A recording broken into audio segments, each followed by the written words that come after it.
Origin Unexplained. There are places across the country where people vanish, not in the woods, not in the dark, but in plain view with witnesses standing just feet away. No one wanders off. They stop, they pause, they say, "Do you hear that?" And then they're gone. These are more than disappearances, these are vanishing points, and tonight we are going to go there and to the states of some of the listeners. Yes. So listeners, let's take a trip across the states to your regions. This is Origin Unexplained, and I am your host, Sue. Now, real quickly here, what do these stories have in common? A lot of the time, people are wearing very bright colors, reds, oranges, fluorescents, and so on. Secondly, many of the times with the ones that do actually come back, it's like they've changed forever. Almost like a doppelganger, or, I don't know, rewiring of the brain, the currents, who knows. And the people before disappearing have auditory distortion. They hear like static or buzzing.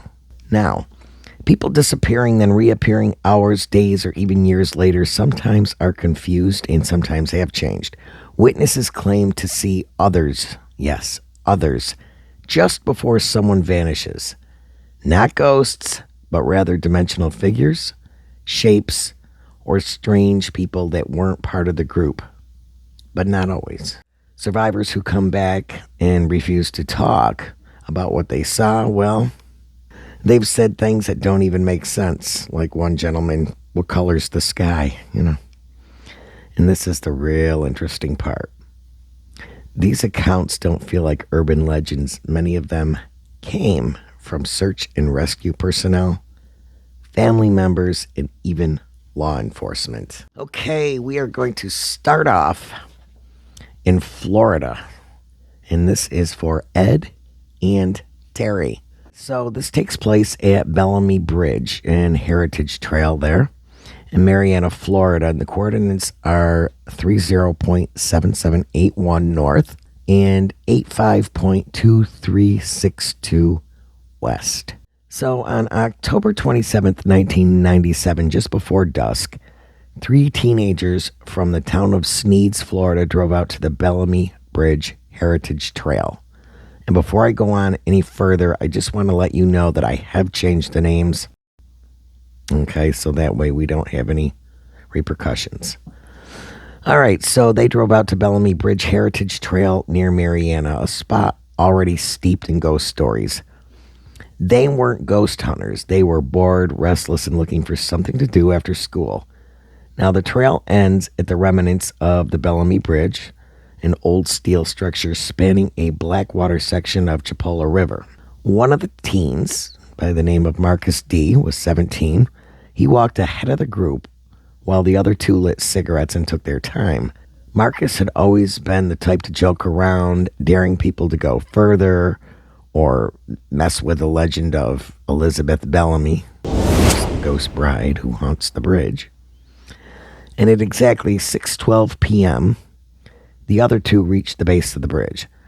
Marcus was on the bridge itself, with his arms resting on the side rail, gazing out at the tree canopy, reflecting in the slow-moving water. They called to him, and he didn't answer. They looked down to relight a cigarette. Less than 10 seconds passed. When they looked back up, Marcus was gone. He had not walked off. He was gone. There was no sound, no movement. He just vanished from the middle of the steel bridge with no place to hide. They ran across the bridge yelling his name, but nothing. No footprints, no splash, no rustle in the brush. The river below was still and silent. Search teams were called within the hour. Drones and dogs were used. Divers were brought in, but no trace of Marcus was ever found. Not a shoe, not a shirt, not a cell phone. It became a local cold case that was never officially labeled a crime, an accident, or a runaway. It was just unexplained. So now the local legend is, locals already feared Bellamy Bridge, especially in late October when they claim the air shifts and the trees go dead quiet. The legend says Elizabeth Bellamy, a young woman, had died tragically in the 1930s, and that she walks the bridge in her wedding dress. And she is searching for something lost or luring someone to join her.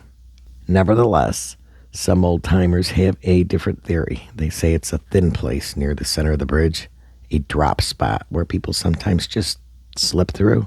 Nobody can agree on what's on the other side, though. The aftermath is Marcus's parents kept the story alive for nearly 2 decades.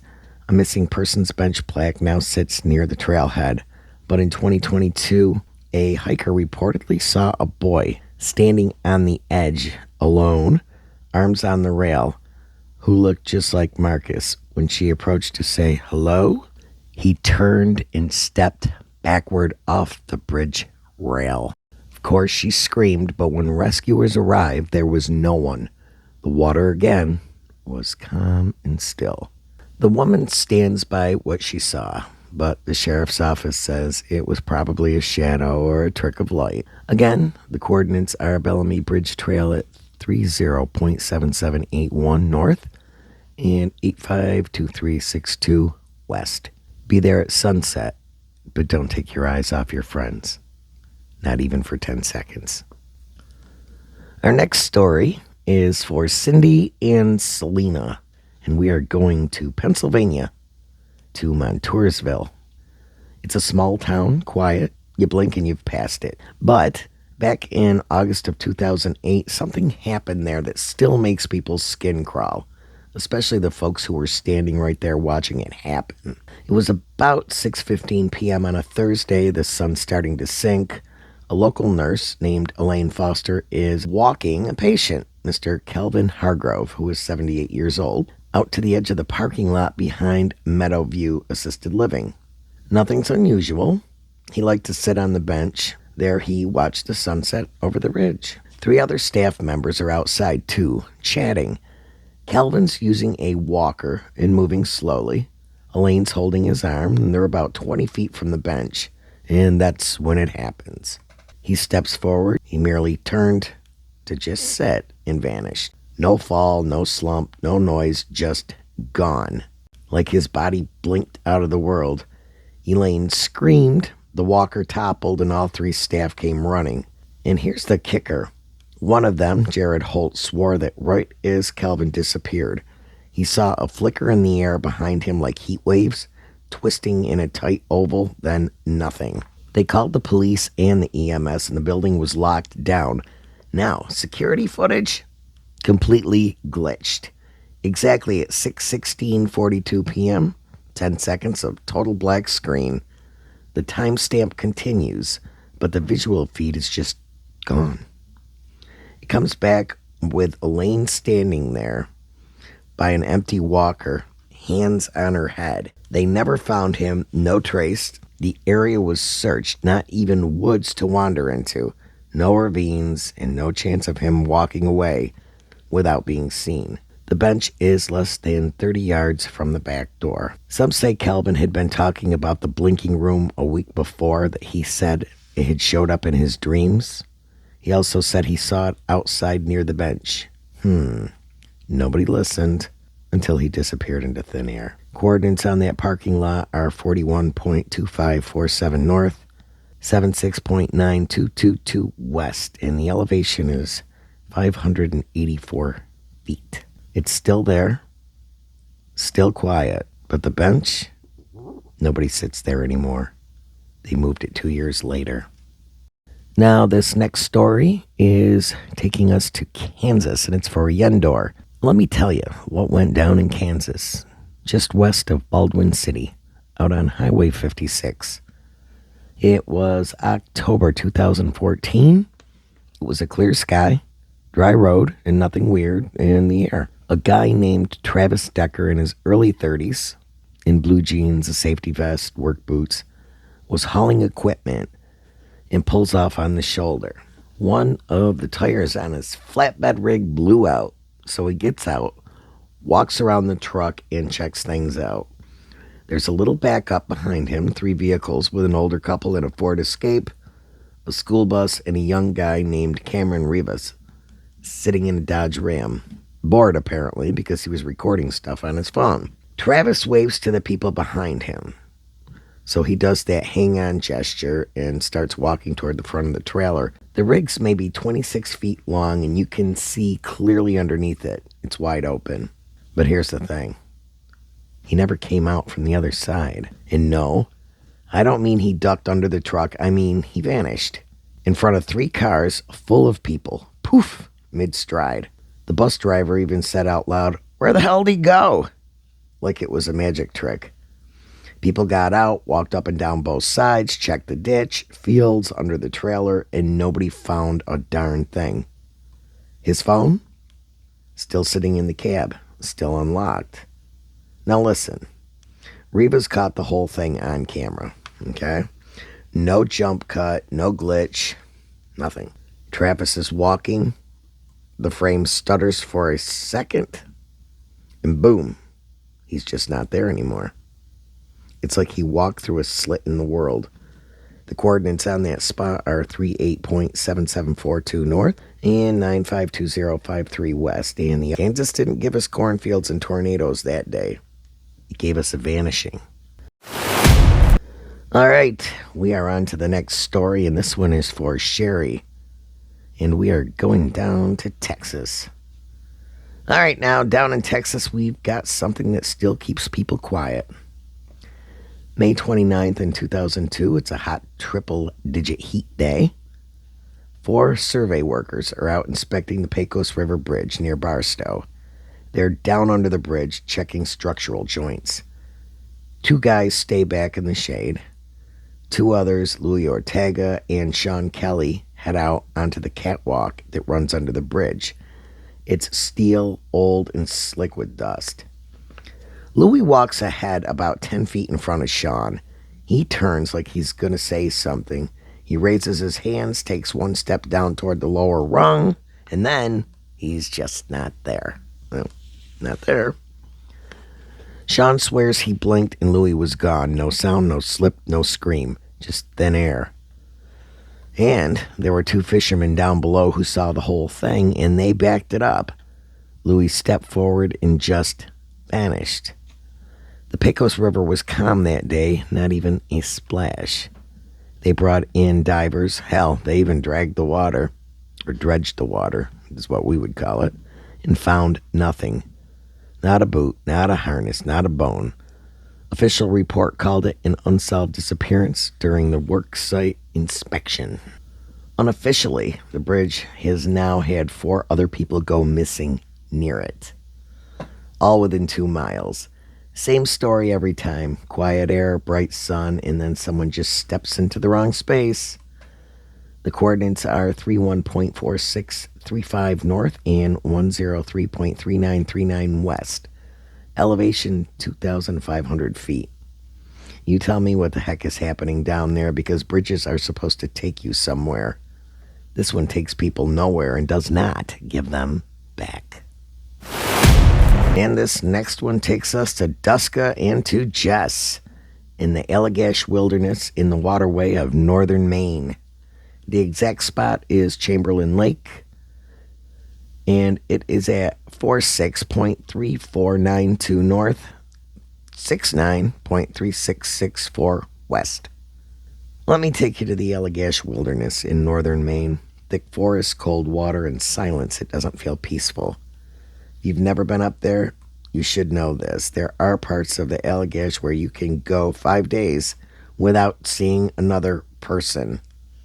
It's obviously remote, but that's not what makes this place weird.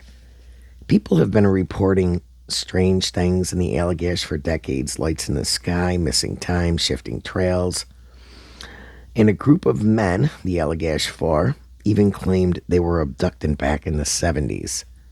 But this story, this one's different because someone vanished here in 2013 with his brother watching. Cliff Roston, 24 years old, had come up from Massachusetts with his older brother Seth to canoe the Chamberlain Lake section of the waterway. They had permits, they had gear, no drugs, no drinking, just 2 brothers on a fall trip. On the 3rd day, they camped along the western shoreline. They had a fire going and were eating dinner around 6:30 p.m. No wind, no rain. Seth said Cliff stood up to throw the rest of his food scraps into the water, walked about 5 feet toward the lake's edge, then froze. Seth said Cliff tilted his head like he was listening, and then turned and said, "Did you hear that?" Seth said, "Hear what?" Cliff never answered. He just turned back toward the lake, and then he was gone. Seth stood up thinking, maybe he slipped or crouched, but there was no splash, no sound, no sign of movement in the water at all. The lake was glass. Nothing had disturbed it. Seth ran toward the shore. He could see both directions clearly, but no one was there. He shouted, and nothing. He grabbed a flashlight, started sweeping the brush. He said it felt like the shoreline had shifted, like it wasn't where it had been just seconds before. Search teams came in the next morning. They dredged the water. They brought sonar and they brought dogs, but nothing. And here's where it gets darker. The ranger assigned to the area knew the spot. He said it wasn't the first time someone had gone missing near that stretch of Chamberlain Lake.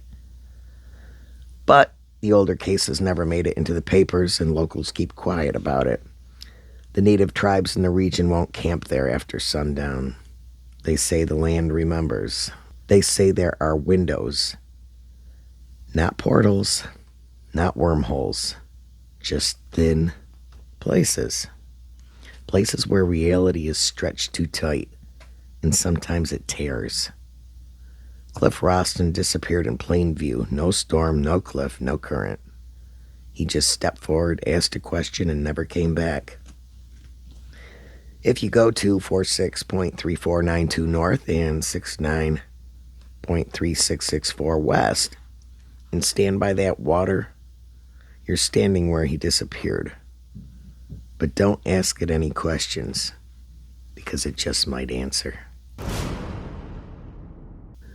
Our next story is going to take us south, and this one is for Holly.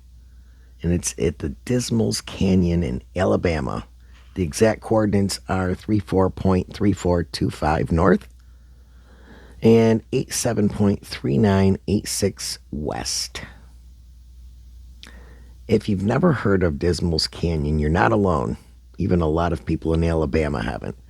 It's a tucked away pocket of dense moss-covered rock and fog-soaked forest, about a half hour outside of Phil Campbell. They call it the place where time forgot, and I'm going to tell you right now, it's not just a slogan. There is a reason the Chickasaw avoided it. There's a reason only one path goes in and one goes out. And there's a reason people don't stay past dark. Let me tell you what happened back in 2009. Travis Mosley, 29, was hiking the canyon with his sister and her 2 sons. It was a Sunday in late October, and they weren't far from the Witch's Cavern, which is a narrow rock passage near the trail's midpoint. They were on the marked path, and at mid-afternoon, plenty of light was still out. His sister said he'd been talking the entire way, joking with the boys, pointing out animal tracks, and he was walking maybe 10 feet ahead of her. At some point, the younger boy said, "Uncle Travis, you dropped something." Travis turned halfway around and then froze, like he was seeing something up ahead. The older boy remembers him squinting like he was trying to focus on something. Then he said, "Do you hear that humming?" Nobody else heard anything. He took one step off the trail, not far, just into the ferns, barely 6 feet. His sister blinked and looked down at the younger boy for a half a second, looked back up, and Travis was gone. No sound, no footfall, no broken branch, just gone. She ran forward. The space he stepped into was flat. No pit, no slope. The trees are so close together in that area you'd hear someone even breathing as they moved through them, but there was nothing. She called for him until her voice gave out. She called park rangers within the hour, and they brought in every available body from the area, along with dogs. They found no trace, not even a footprint where he had stepped off the trail. They even had his hunting dog there. What did they find? and this didn't make it into the report, mind you, was that the search dogs refused to enter the ferns at that spot. One handler said it was like the ground had no scent at all, like the area had been scrubbed clean. And here's the thing. Dismal's Canyon is famous for one other detail. It glows. Yes. There are bioluminescent creatures there called Dismalites. Yeah. That live in the moss. Some say they've seen these lights move in unnatural patterns like they're being drawn or pulled. Others say the lights cluster near people just before they vanish. It's just a legend until it's not. Travis Mosley was never found. His family still hikes that same trail every October 25th. And if you want to stand in the exact spot where a man stepped off the path and disappeared forever, go to 34.3425 north, 87.3986 west. You'll find the trail, you'll find the ferns, and if you stay long enough, you might hear the humming. This next story is for Miss Leftwich. We are going to West Virginia, to Seneca Rocks. It was the first weekend of October 1987, the tail end of foliage season in the Monongahela National Forest. Local hiking club from Elkins, with 3 men and 2 women, had gathered at the base of Seneca Rocks, and they were there to watch the last light hit the jagged stone fin. They weren't alone. A small crowd of birdwatchers and rock climbers dotted the observation deck below. As the sun set, a strange shimmer rolled across the face of the cliff, like a heat haze, except the air temperature had dropped sharply. One of the climbers below, a man named Donnie Lee, later said, "The air tasted like copper," and the birds went silent. The 5 hikers began ascending the well-worn trail. Halfway up, several witnesses below noticed their silhouettes flickering. Not like bad light, but like film burning in a projector. One woman gasped, "They're fading!" Within seconds, all 5 hikers were transparent. Their outlines hung there, ghost pale, then blinked out entirely, right in front of more than a dozen people on the deck. No screams, no sound of falling rocks, just their gear and footprints were still on the trail, but they were gone. The next morning, search crews combed the route, but nothing. The official report called it misadventure. Locals called it the Twilight Zone. The coordinates for the location are 38.8331 north and 793739 west. So this next story goes out to Amy and Tiffany H. and Captain. So let me tell you about a case that still makes my mind stir when I talk about them. Not just because of what happened, but because there were people right there. So let's go to Lake Michigan, late summer of 1998. South Haven, actually, to be exact. There were clear skies, and there was calm water, a normal day on the lake, and the Niles family, husband and wife, their 2 kids, were on a small cabin cruiser they'd rented for the weekend. And with them was the wife's brother and his girlfriend, and one of the kids' friends from school. That's 7 people total on this boat. The boat was anchored about a mile out from shore, not far, but far enough that you couldn't just swim to it without effort. Around mid-afternoon, they were all out on the back deck, grilling and talking. The kind of scene you'd take a photo of and frame it. The mom, Lynette Miles, stood up to call one of the kids back inside the cabin for drinks. She stepped away from the group, maybe 2 steps, turned her head to the side like she was trying to hear something, and then, boop, gone. Yep. I'm not talking about she jumped or slipped or went overboard. Everyone was looking at her. She didn't move. She didn't fall. There was no splash. She was just there 1 second and not the next. Now, her husband dropped his plate immediately and ran and started yelling her name. Her brother thought maybe she'd gone inside the cabin. He checked. Nobody. They searched the water. They called the Coast Guard, and within 10 minutes, a full search grid was launched with helicopters, divers, sonar, and such. And then they found nothing. No body, no clothes, not even a ripple. But here's what gets me. All 6 people on that boat say the same thing. She didn't jump. She didn't fall. There was no motion, no noise, just a blank spot in the world where a person used to be. The media covered it like a freak accident, but the families never accepted that, and neither do I, because they were watching her. Not one person blinked, and she still vanished. This next story goes out to my longtime friend Mark. Craters of the Moon isn't like the rest of Idaho. It's a lava field, jet black, empty, and it feels like it wasn't made for us. People describe it as lifeless, but that's not true. It has a pulse. A silence that's so deep it vibrates in your chest. If you ever stand out there alone, you'll get the sense that you're not supposed to be there after dark. On June 8th, 2015, a small group of geology students from Boise State took a day trip to the park. There were 5 of them, 3 men, 2 women, and then their professor. They had a permit to access a monument, and they weren't even deep into the back country. They were on a trail called Inferno Cone, just a short climb from the main road. They were studying how the lava tubes, which are caves, had shifted over time. They were taking pictures and logging data. Luke Denning, 22 years old, was walking with 2 friends right next to him, cracking jokes about the heat. One of them, Emily, said she remembers he picked up a small piece of pumice and said, "This rock looks like it got scared." They all laughed. She turned her head because she heard something said to the guy behind her, and less than 2 seconds after, when she turned back, Luke was gone. There was no cover, no trees, no caves, and no time to run. It was flat, black, volcanic surface, and you could see it in all directions.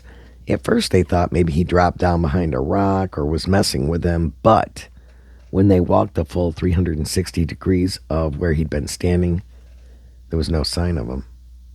They called his name, but no echo, no footprints leading away, simply nothing. They were standing next to him, and he had just spoken, and now he was gone. The professor called park rangers, and the entire western basin of the trail was shut down within 45 minutes. Helicopters, thermal imaging, search dogs, the works, but yet nothing. The 3 witnesses claim they felt a static sensation just before the subject disappeared, like a change in the air. One individual described it as being like your ears pop on a plane. The area of craters is known for magnetic interference. Compasses stop working, and GPS gets glitchy as well.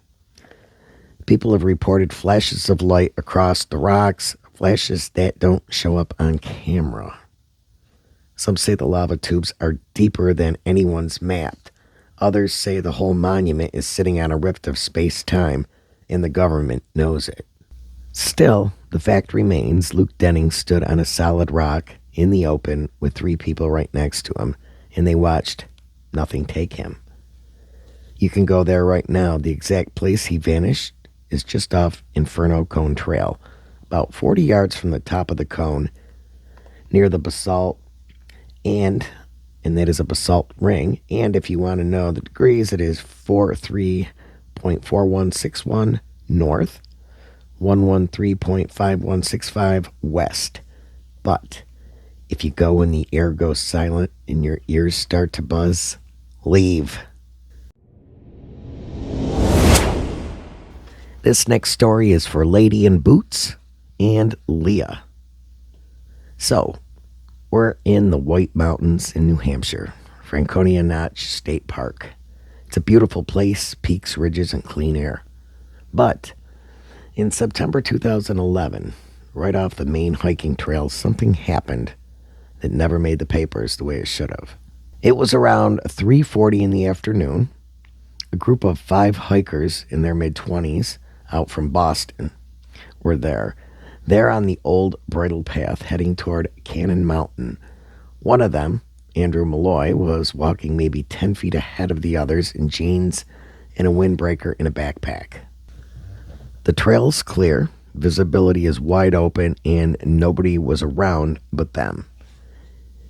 Andrew turns around, grins, and says something about beating everyone to the top.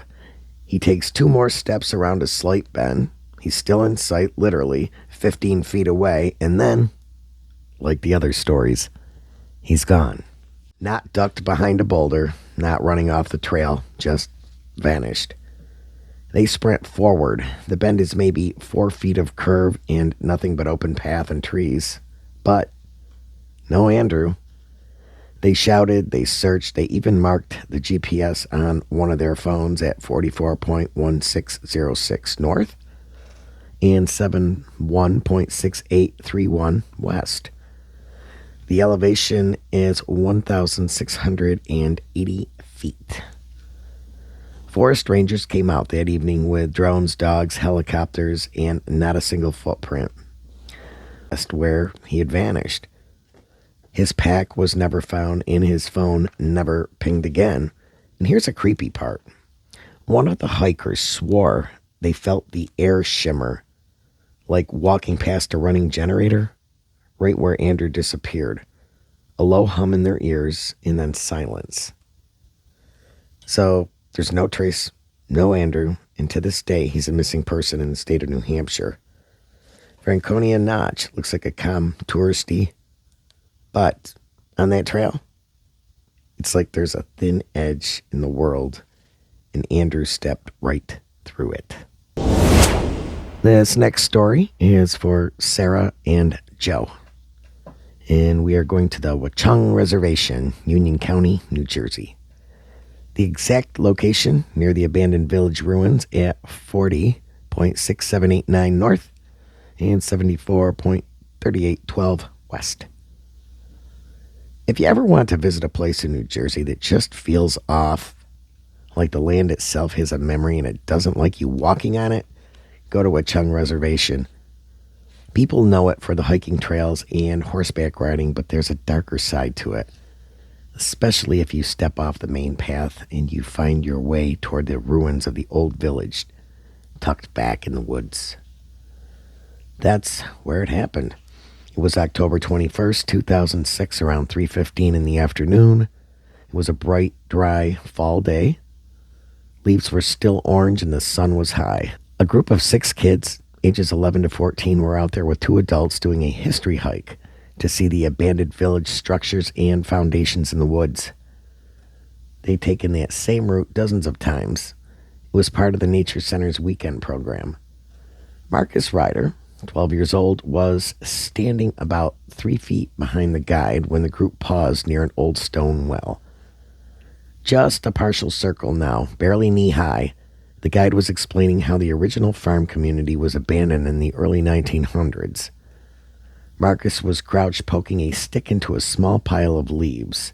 His best friend Nathan was standing right next to him, like literally right there. And one of the chaperones was a few feet away. Nathan looked down to make a joke, and Marcus wasn't there. No sound, no rustle, no footfall. He didn't run off, and there was nowhere to run to. It was thick brush, uneven ground, and no gaps in the trees wide enough to slip through without being seen. The entire group turned around, thinking maybe he ran back to the main trail, but he hadn't.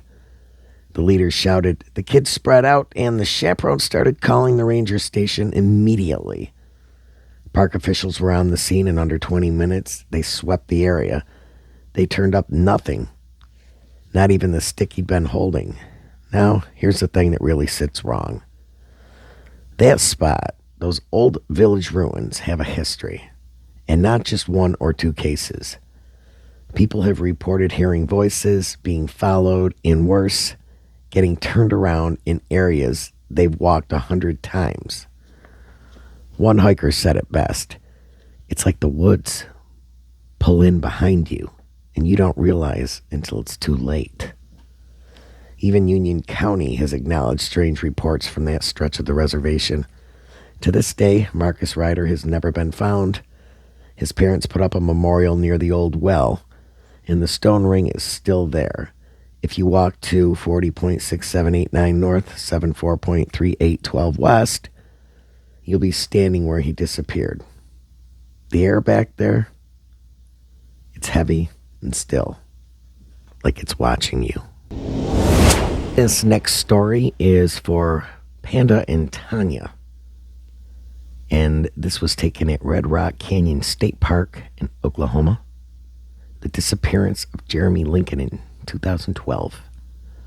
And if you want the location, it is at 35.4706 north, 98.3535 west. This one happened on a school-sponsored camping trip. So there were a lot of eyes on this kid. His name was Jeremy Lincoln, 16 years old, a junior in high school. He wasn't the type to run off. He wasn't high, drunk, or struggling with anything. And more importantly, he was surrounded by people when it happened. It was October 2014. The sky was quite clear. Red Rock Canyon is a beautiful place at this time of year. The kind of place you take class trips to hike and teach kids about sandstone, cliffs, and erosion. The group had just finished lunch and was doing a group photo near one of the canyon walls. They were close to a trail that leads into a small rock corridor they call the Slot. Jeremy was standing maybe 10 feet from his teacher, laughing with two other students. They all remember hearing what they thought was a loud snapping noise, like a big tree limb cracked or a firework that went off. Somewhere in the canyon, at least. It echoed weird, like it came from both sides at once. Jeremy turned his head toward the sound and just stepped slightly to the left, like he was adjusting his stance, and then he was gone. He didn't run, nor stumble. He was just simply gone. His two friends right next to him immediately looked around thinking he ducked behind a rock or dropped his phone. They started calling his name. The teacher assumed it was a prank at first until 5 minutes had passed and Jeremy was not answering. They had 30 students and 4 chaperones searching this area within 15 minutes.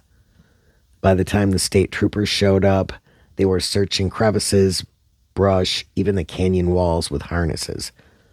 Dogs were brought in that night, and the entire lower basin was searched with heat drones, and nothing. Here's what one of the students said later in an interview, and it chills me every time.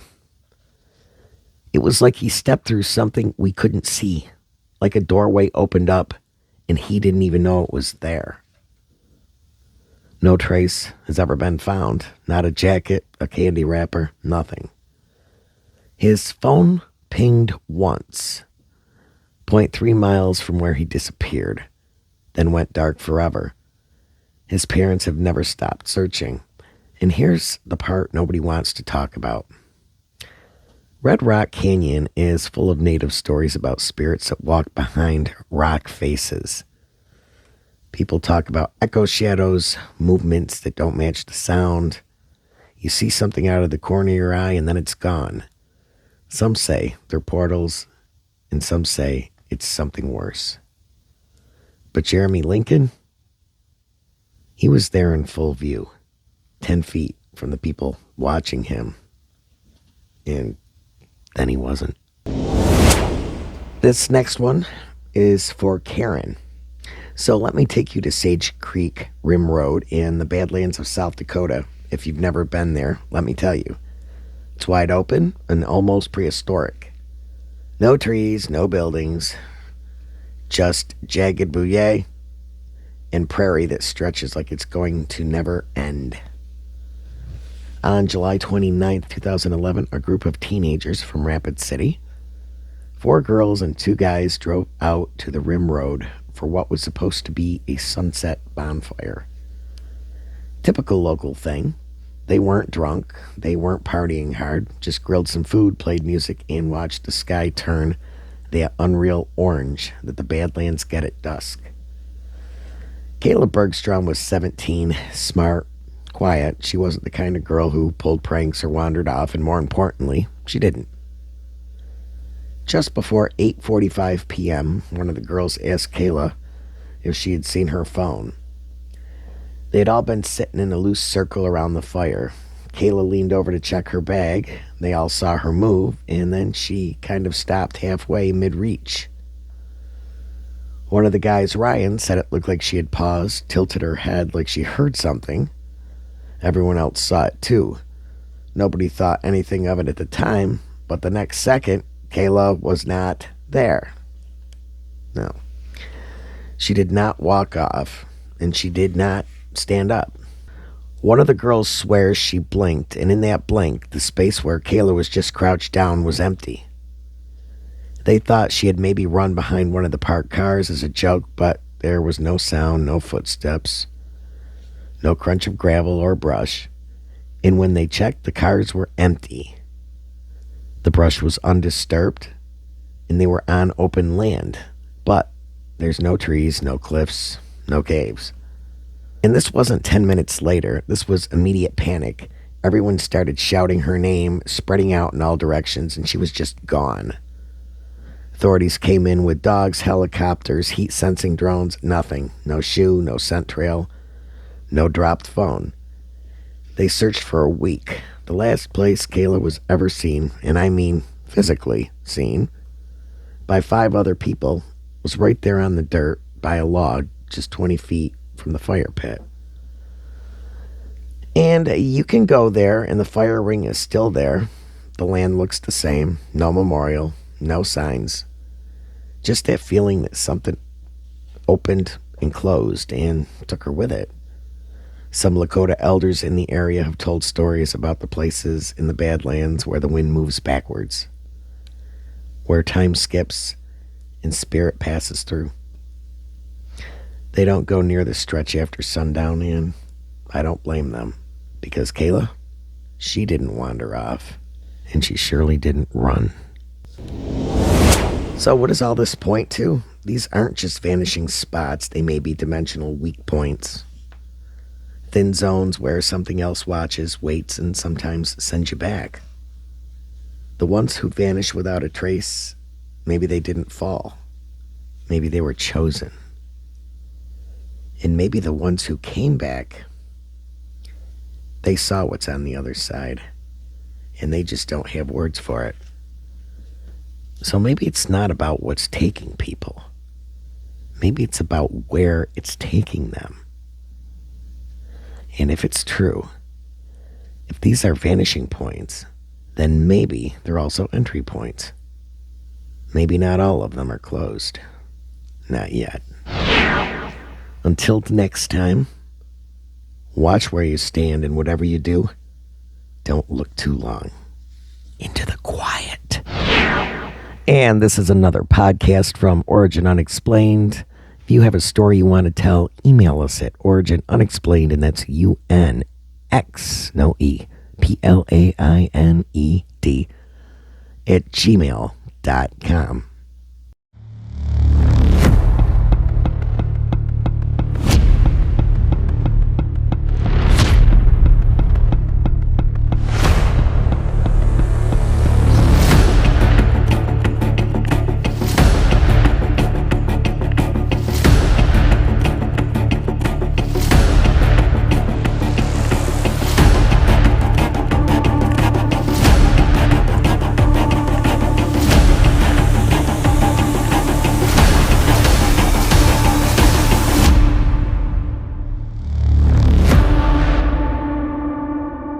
Origin Unexplained.